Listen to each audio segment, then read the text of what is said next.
我想做我自己的设计师，应该怎么办呢？ Okay, how to become your own DIY interior designer? Sure.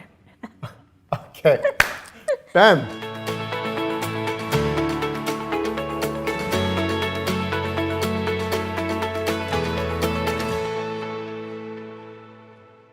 Hey guys, it's Gary again, and we're here with Emily, and we're going to be talking about how to become your own do-it-yourself interior designer. In Mandarin, it's 设计师. Right? 设计师. 师姐师, okay. 师姐? Yeah, close enough.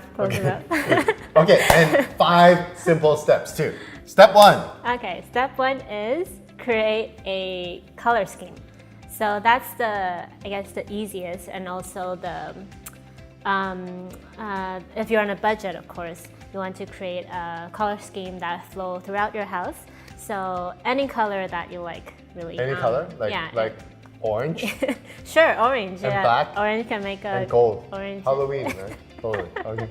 Sure, and this color scheme can change throughout the season. Like you said, in Halloween you can do orange and black, and maybe in the summer it can be more like yellow and blue tones. Okay. So having a color scheme can, in your home, being with, let's say, paint colors, furniture, cushions, lighting, all that. And you have to keep it consistent. Consistency throughout the whole house.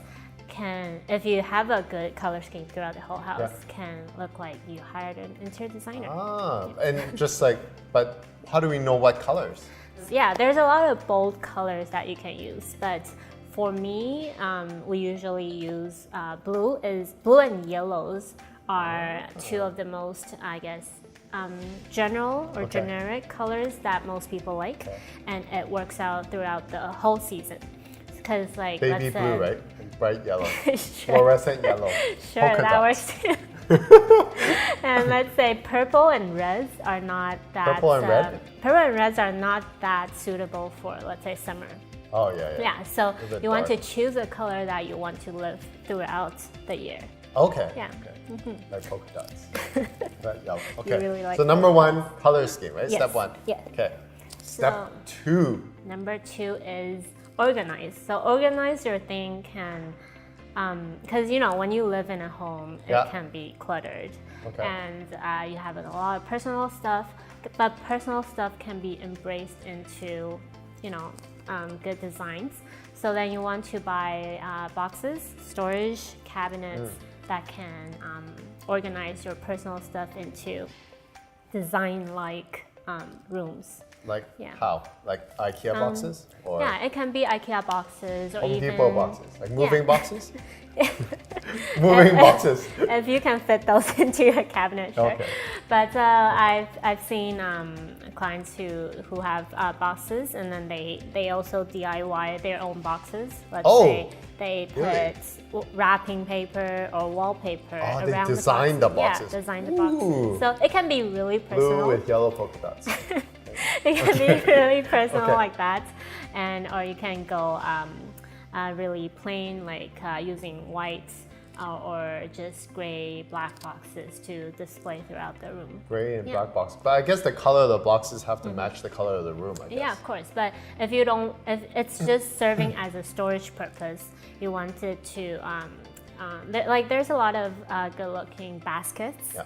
And baskets or boxes that you can just randomly, casually put around the table. You can buy it at IKEA, Michael's, and Superstore, Walmart. And just throw all your personal stuff in there, and your room will look tidy. Just cover it up with saran wrap? Exactly. No, just kidding.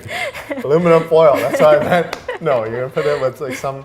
Yeah, because you want to organize your items. Let's say you have a lot of books. It can be a collection too.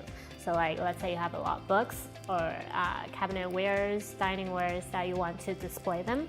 You can always that's lead up to the next point. So Which is step 3. Number 3 is having a collection. Collection of boxes. A lot of if you like boxes, sure. But then I've seen let's say I have a client who likes to collect dining ware from like everywhere he or she travels. Okay. So then it can be a really nice collection, but then a lot of times they don't know how to display them, or isn't it they in just, an armoire or something like that, or one of those? So you can put them in a cabinet, but sometimes a lot of them they put too many in a cabinet, and that just lose the whole focus point. It contradicts, it breaks the simple less is less more is more rule, rule. right? Yeah, exactly. Right. So that is a collection, and also picture frames are also a collection. But how to hang pictures is also another knowledge. So you want to hang your pictures at eyesight. Eye level, okay. No, nothing higher, nothing lower. Eye level meaning like depending on how tall you are though. Yeah, exactly. So there's a range. So somewhere 5 feet to 6 feet. Okay. Yeah. Somewhere around. So I've seen collections of paints and dining ware, and I've seen a lot of different stuff like crystals and or even cushions.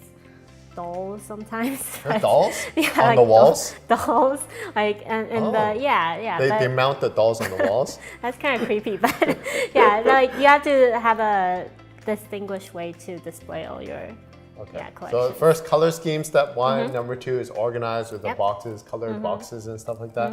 Number three is to have what's number three? Have a collection of collection some sort of to show your characteristics. Paintings, dining ware, dolls maybe. Or even furniture. Furniture? Like some people really like to collect different types of furniture they found throughout. Like a lot of people like to buy furniture at one store, but really you can buy it at several. Like sometimes at vintage stores or like secondhand stores, and it can be a nice eclectic collection as well. Oh, cool. Next. Number 4 is invest in something that makes a big statement. Like I said in the last video, you can invest in furniture is one thing, rug is one thing that can be a lower budget, and it can be maybe a backsplash that's maybe you have a plain white kitchen, but you want to make a bigger statement with it. You can change your backsplash to a bold color. Or even just changing the faucet, the kitchen handles to gold, like I said before. Gold. Yes. Yeah, and like a small change like this can make a big statement. Yeah, with low budget too. So step 1, color scheme. Step 2. Forgot already.